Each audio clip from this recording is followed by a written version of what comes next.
Hey guys, it's your girl Tower Crush back with another review, and this time it is for the Real Housewives of Atlanta, season 13. Oh my goodness. Okay, if you haven't already, please hit my subscribe button. Thank you in advance if you do. Thank you. Okay, so I peeped a lot of things this episode. I didn't get the first few episodes, so I want to go over them. Okay, mainly it's about Latoya and Drew and their dynamic. Now, both of them being new girls, I don't know if that has anything to do with it, but they have literally been coming for each other since the season started. And I thought it was all Latoya versus Drew, but Drew kind of started it that night when they were talking about separation and marriages or whatever, because she really did come for her. She was like, "Oh, what kind of vows did y'all take?" Excuse me, honey. Don't you worry about what's going on over here. You can't. Okay. Situation was Latoya said that she's married, but she's separated from her husband. They are getting a divorce, and she feels that you can do whatever you want on the separation. Drew was like, "No, you can't. You're still married. It depends on who you ask. It depends on who you ask because you can't get a divorce instantaneous. Some states you got to be separated for so long. You got to go to counseling. Yeah, it depends on where you at, but you can't get an instantaneous divorce. Like the moment I realize I'm done with you, it ain't over for real because it's a business, it's an institution. You got to dissolve that institution legally. So that being said, if I am legally separated, then it is my belief that I can do what I want to do. Not while I'm still in the house with my husband. Not no none of that. But if we are legally separated, I can do what I want. He can do what he want. I can't say nothing because we are in the process of not being with each other anymore. So I think it was really, really, sour of Drew to go there with her because I think that kind of set the tone for Latoya because she has been coming for Drew super hard, super super hard. Now the thing that I didn't like is they kept calling Drew's wig a bad wig. That was not a bad wig. Let me repeat, that was not a bad wig. What they didn't like was the texture of the hair, but the texture of the hair is the texture of black hair when it's not processed or whatever. It was a natural hair wig. It wasn't supposed to be straight. And I said, I kept saying to myself, why do they keep calling this wig bad? Why? And then Kenya did it, tonight. And I was like, what? And I was like, oh, they think good hair is straight hair. That's what it is. And so it really sickened me to see the wig that Drew thought she was going, I mean, not, I'm sorry, that Latoya thought she was going to give to Drew. That made me sad because that's like a whole head full of European hair or Brazilian hair. Hair that's not, you know, black hair. And all Drew's wig was a pretty, natural, curly, I'm just like, wow. I can't believe these ladies don't recognize African hair as beautiful. I just can't believe it. There was nothing, absolutely nothing wrong. In my opinion, there was nothing wrong with that wig. So to me it was just like super shady for her to bring a wig onto the trip. But Drew handled that. She would got a picture. I said, "You are my number one fan." Wait a minute, let me.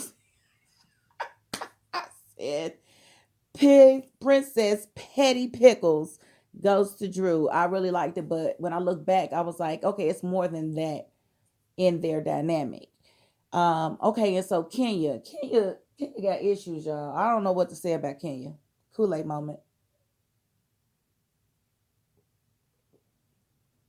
I don't know what to say about Kenya. I've already said that I haven't already said. We all know she's a narcissist. She only sees things from her view. She can't think about anybody else and how they may feel in a situation. She only sees things from her side.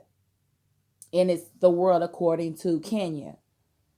Her ordering food and not letting the ladies know that she was ordering food. By the time that food got ready, it was damn near dark. So you mean to tell me you didn't have any catering plan for them and that you're supposed to be the host?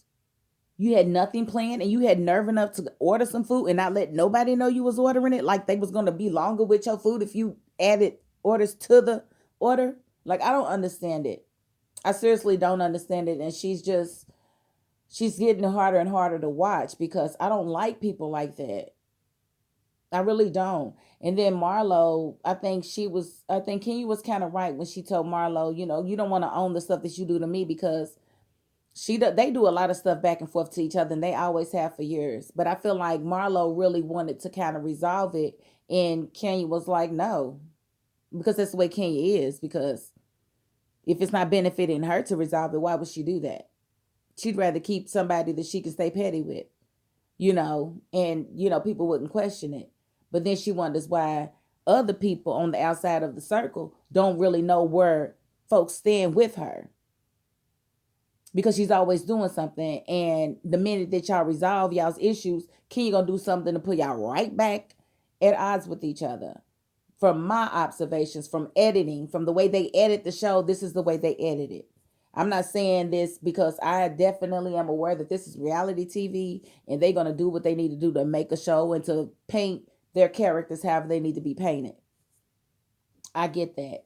But I'm it's just kind of getting played out the way Kenya keeps doing the same thing over and over again. And the only time we get to see a different Kenya is when she's kin with her husband. And that's when she's like, it's like she has the ability to actually care about what somebody else thinks, really, because she always cared about what he thought. And he just treated her like nothing. Daddy and mommy problems, you know what I'm saying? So I just continue to pray for Kenya, like I pray for everybody else that I feel like needs it. And I don't know, because I mean, to be that beautiful and that hateful at the same time cannot be a it can't be a soul at peace. It just it's not possible. Um and I this episode was actually to me better than any of the other episodes this whole season. This one had a little bit of everything in it. I'm trying to make sure I don't miss anything that I wanted to cover. Um, Fallon bringing her husband was kind of eh, I don't know. Couldn't y'all do a trip on your own later? I mean, that's your best friend. If you don't trust him to be there by himself, say that. If y'all got one of them dynamics where somebody don't trust the other one and y'all go say that. Don't say it like he's my best friend. Okay, my husband, my best friend, but if I'm on a girl's trip, I'm on a girl's trip. I'm just saying, is your husband gay and y'all just do? I was just asking. I'm not saying he is. I'm just trying to understand the dynamic. Um, Kenya and her husband, or soon to be ex husband, she goes through a lot with that. And I think because of the way he treats her, it just gives her more her anger is misplaced a lot of times. And she pushes that on the ladies, I think, because he don't give her no respect at all. But on camera he never really made her feel wanted. He stayed being hypocritical. I mean, sarcastic with her and just a ass.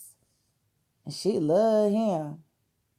But she don't know how to really treat her friends, the ones that are good to her and the ones that she stay in shade with. She don't know how to treat nobody at all. And I want to say it one more time. There was nothing wrong with Drew's wig. It was just a natural black hair wig. It was not a straight hair wig. It just burns me up. It just that little self-hate stuff. And then, Kenya talking about them being ghetto and being ratchet and all of it. Ugh, Kenya, you are black, honey. You keep saying these things, these old Candace Owens statements, and it's getting on my nerves. They was ghetto and ratchet doing your little murder mystery thing. They were you know, you talked about talked about Portia being a civil rights activist. You talk about everything black that and you don't, girl, don't get smacked.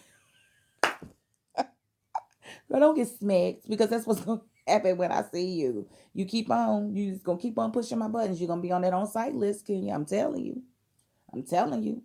But that is about all I have to say about tonight's episode.